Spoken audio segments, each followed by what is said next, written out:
Eckhart, my question is around surrender. I'm curious,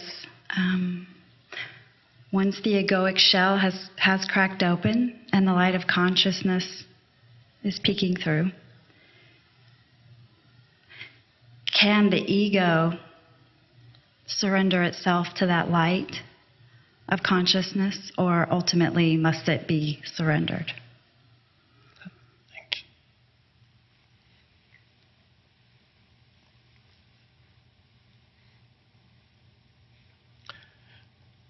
The ego, I often talk of the ego as if it were an entity. It's not really an entity, it acts as if it were an entity. It seems to be an entity that has taken possession of you, but ultimately what it is, it's only a particular way of your mind to function, an identification with the mind. So the ego itself is that dysfunctional way in which the mind works. And when that comes to an end, the dysfunctional way cannot put an end to its own dysfunction. It can only dissolve when awareness arises. Awareness is not thought. Awareness is consciousness prior to thought. And you realize that you are that, and whatever the mind produces and says are thoughts, but the thoughts are then no longer endowed with a sense of self, and that's the end of the ego. When you no longer identify with every thought that comes, that's the end of the ego.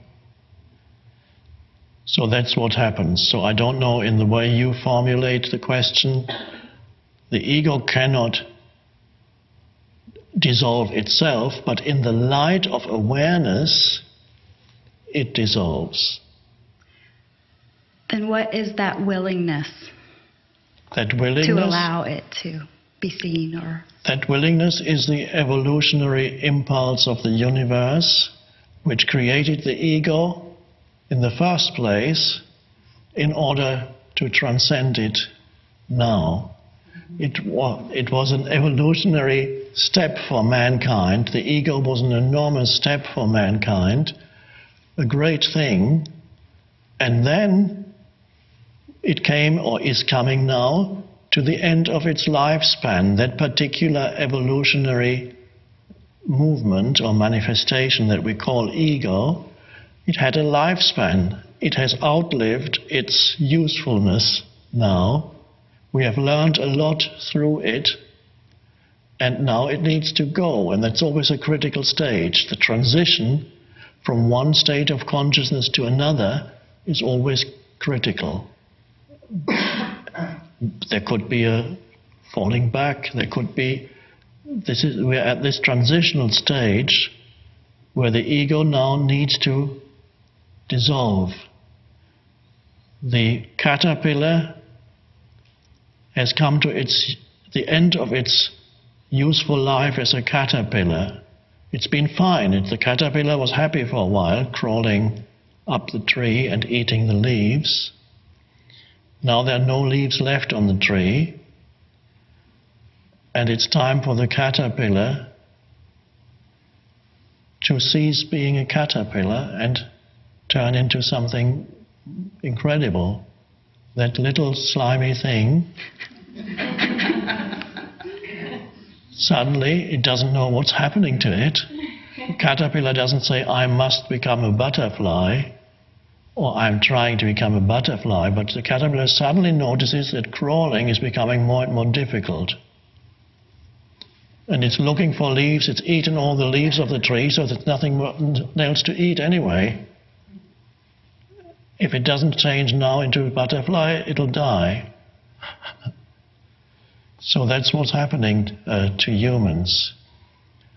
The shift to a different evolutionary level or dimension. This is us being here, that's all part of it. It's part of that, the shift. The butterfly is emerging right here. The caterpillar is not totally gone yet. It's the transitional period. Thanks. Even you can notice in every one of you, sometimes you're still a caterpillar, and at other times, you're already a butterfly. Present, aware, non-reactive, aligned with the present moment.